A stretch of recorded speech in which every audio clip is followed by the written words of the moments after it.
Hello students, as we have completed our national income and related aggregate topic, today we will start our next topic, that is measurement of national income. There are three methods to measure national income. First one is value added method. Second one is income method. And the last one is expenditure method. Okay, so today we will discuss or we will study value added method. Okay students, let's start. Before we will start our topic, let's understand the meaning of value added.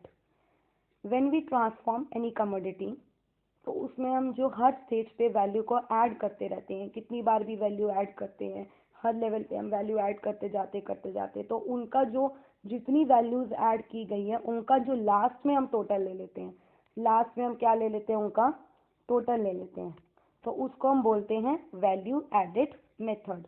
और जो सबको मिला के सबकी values को add करके हमारी जो बिल्कुल लास्ट में वैल्यू बचती है वो हमारी वैल्यू कहलाती है नेशनल इनकम।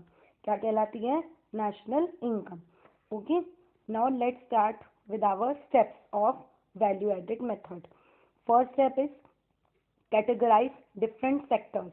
हमको वैल्यू एडिशन निकालने के लिए डिफरेंट सेक्टर्स में अपनी वैल्यूज को कैटेगराइज करना है। डिफरेंट सेक्टर्स कौन कौन से हैं? Primary sector, secondary sector and tertiary sector. ये आपको primary sector, secondary sector and tertiary sector ये आपको पहले ऑलरेडी पता है कि ये क्या है। उसके बाद हम क्या करेंगे? Find out value added of different sectors. अब हमको पता है कि हमारी इकोनॉमी में कितने सेक्टर्स हैं, 3 सेक्टर्स हैं, प्राइमरी, सेकेंडरी एंड टर्शरी। उसका हम अलग अलग करके हम वैल्यू एडिशन निकालेंगे। क्या निकालेंगे? वैल्यू एडिशन निकालेंगे। और जो हमारा वैल्यू एडिशन निकलेगा डिफरेंट सेक्टर्स का, उनको हम जाके लास्ट में ऐड कर देंगे।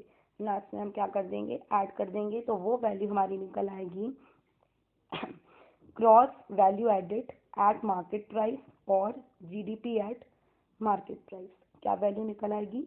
Gross value added at market price और GDP at market price. Okay students, after that हम क्या करेंगे? आफ्टर दैट जब हम जीडीपी एट मार्केट प्राइस पे पहुंच गए, आफ्टर दैट हम सेम प्रोसेस फॉलो करके एनएनपी एट फैक्टर कॉस्ट यानी कि नेशनल इनकम तक पहुंचेंगे।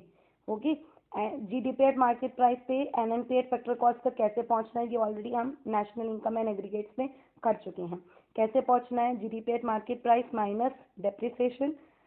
तो कैसे पहुंच जाएंगे? एनडीपी एट मार्केट प्राइस पे, उसमें माइनस करेंगे नेट इनडायरेक्ट टैक्सेस, हम पहुंच जाएंगे एनडीपी एट फैक्टर कॉस्ट। फिर उसमें हम net factor income from abroad add करेंगे, तो हम पहुंच जाएंगे नेशनल इनकम तक। इस प्रोसेस को हम फॉलो करके नेशनल इनकम तक पहुंच गए। अब वैल्यू एडेड क्या होती है? हमारा उसका फॉर्मूला होता है value of output minus intermediate consumption. Value added is equal to value of output minus intermediate consumption. Okay students, value of output हमको कैसे निकालते हैं? 2 केसेस में दी होती है। पहले हमको सेल्स दी होती है, तो हमारी जो वैल्यू ऑफ आउटपुट है वो इज इक्वल टू सेल्स हो जाएगी। अगर हमको sales plus change in stock दोनों दिया हो, चेंज इन स्टॉक क्या होता है? Closing stock minus opening stock. What is change in stock? Change in stock is equal to closing stock minus opening stock. तो हमारी वैल्यू ऑफ आउटपुट आ जाएगी sales plus change in stock. अगर हमको खाली सेल्स दिया है तो value of output is equal to sales है। अगर हमको चेंज इन स्टॉक भी दिया है तो हम सेल्स में चेंज इन स्टॉक को ऐड कर देंगे। और चेंज इन स्टॉक क्या है? Closing stock minus opening stock. Okay students, अगर हमको ओनली क्लोजिंग स्टॉक की वैल्यू दी हो,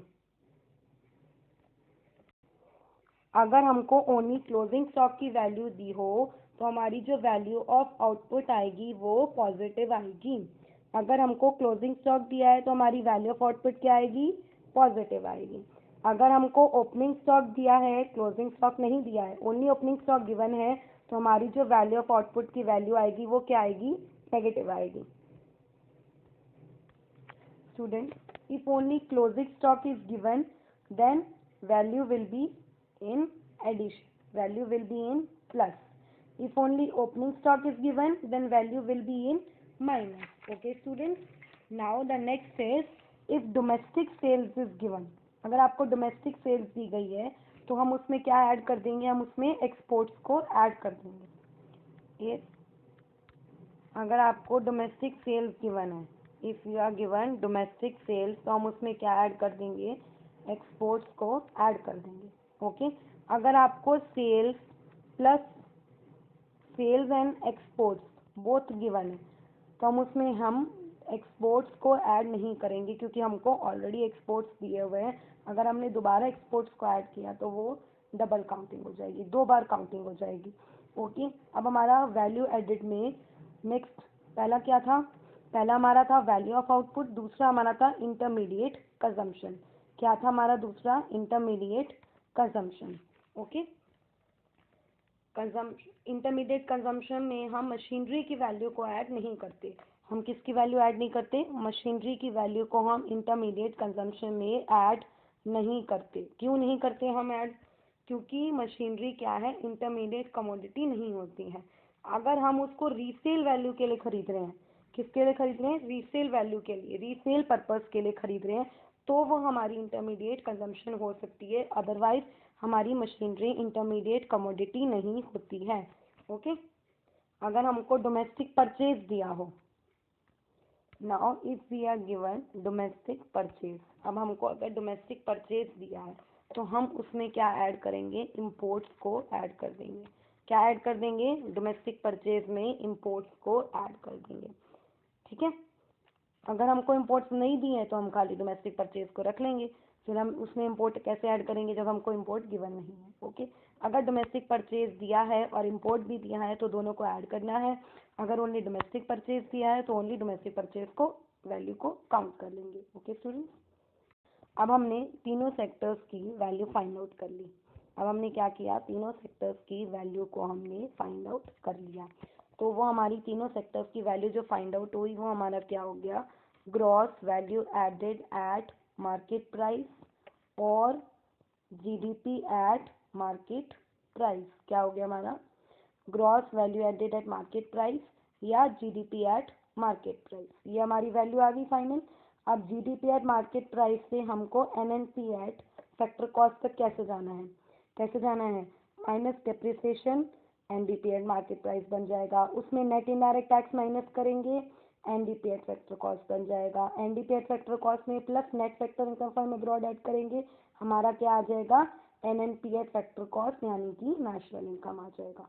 Okay students, like this is the whole process to find national income by value added method. Okay students, now for value added method example, value added method के example के लिए आपको book open करनी है। Book में page number 4.6 में आपको क्या दे रखा है, वैल्यू एडेड का एग्जाम्पल दे रखा है, उसको आपको गो थ्रू करना है। ओके, किसके लिए, एग्जाम्पल के लिए, वैल्यू एडेड के क्वेश्चन के एग्जाम्पल के लिए आपको किसको करना है, बुक पेज नंबर 4.6। और प्रिकॉशंस के लिए, प्रिकॉशंस वाइल टेकिंग, प्रिकॉशंस भी लेते हैं ना हम वैल्यू एडेड मेथड में, तो उसके लिए आपको जाना है बुक में पेज नंबर 4.5।